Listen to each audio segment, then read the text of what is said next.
চিকিৎসা বিজ্ঞানে ভর্তি হচ্ছেন তাদের অনেকে বোর্ড স্টাডি করা ছাত্র, এখানে কোনো তৃতীয় শ্রেণীর ছাত্রদের এখানে জায়গা নেই। সুতরাং আমরা মনে করি আমরা কাউকে হেল্প করে কথা বলতে চাই না। আপনারা যারা সাংবাদিক পেশায় আছেন, আমরা আমাদের পেশায় আছি। আপনারা আপনাদের পেশার মান রক্ষার্থে এই ধরনের চুলাঙ্গা সাংবাদিকের বিরুদ্ধে ব্যবস্থা নেবেন। চিকিৎসা বিজ্ঞান যখন উন্নতির দিকে যাচ্ছে, বাংলাদেশের সকল মানুষ যখন আমাদের চিকিৎসার প্রতি আস্থা রেখে এদেশের চিকিৎসা গ্রহণ করছেন, তখন আমরা অনেক উদ্বেগের সাথে লক্ষ্য করছি যে বাংলাদেশের বিভিন্ন হাসপাতালে মুহুর্মুহুর হামলা হচ্ছে এবং বিভিন্ন ইস্যুতে আমাদের জনগণকে রাস্তায় নামানোর পায়তারা চলছে। তার একটি অংশ হিসাবে সাংবাদিক মাসুদ কামাল ডাক্তারদের নিয়ে কুরুচিপূর্ণ বক্তব্য দিয়েছেন।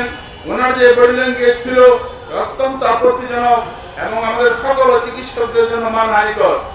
আপনারা জানেন, আজকে যারা চিকিৎসা বিজ্ঞানে পড়াশোনা করছেন, যারা চিকিৎসা বিজ্ঞানে ভর্তি হচ্ছেন, তাদের অনেকে বোর্ড স্টাডি করা ছাত্র, এখানে কোনো তৃতীয় শ্রেণীর ছাত্রদের এখানে জায়গা নেই।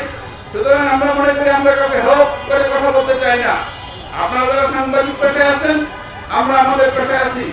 আপনারা আপনাদের পেশার মান রক্ষার্থে এই ধরনের চুলাঙ্গা সাংবাদিকের বিরুদ্ধে ব্যবস্থা নেবেন। চিকিৎসকরা এদেশে সম্মানের সহিত তাদের চিকিৎসা সেবা দিয়ে যাচ্ছেন। বিগত দিনে করোনার সময় এই বাংলাদেশের চিকিৎসা যেভাবে আমাদের চিকিৎসকরা দিয়েছেন, আমাদের মৃত্যুর হার ছিল বিশ্বের মধ্যে ঈর্ষণীয়। সবচেয়ে কম মৃত্যুর হার ছিল বাংলাদেশে। আজকে যে মিডল আউটব্রেক হয়েছে, মিডলের চিকিৎসার ক্ষেত্রে আমাদের স্বাস্থ্য মন্ত্রণালয় সহ আমাদের সকল স্বাস্থ্যকর্মীরা আমরা আমাদের যথাসাধ্য চেষ্টা করে যাচ্ছি। আমরা হঠাৎ করে লক্ষ্য করছি বাংলাদেশের স্বাস্থ্য খাতকে অস্থির করার কায়দারা চলছে। পার্শ্ববর্তী কোনো দেশের ইন্ধনে আজকের এই অস্থিরতা বিরাজ করছে। হঠাৎ করে যখন কোনো দেশের একটি ভিসা খুলে দেওয়া হলো, ভিসা খুলে দেওয়ার সাথে সাথে স্বাস্থ্য সেক্টরের অস্থিরতা। আজকে এই প্রবলেম, কালকে এই প্রবলেম, মানুষকে রাস্তায় নামানোর কায়দারা চলতেছে। আমরা কারো তাকানো সাথে পারব না। তো তার মানে এই নয় যে আমরা আমাদের বিরুদ্ধে বলে দেবো আমরা ছেড়ে দিব।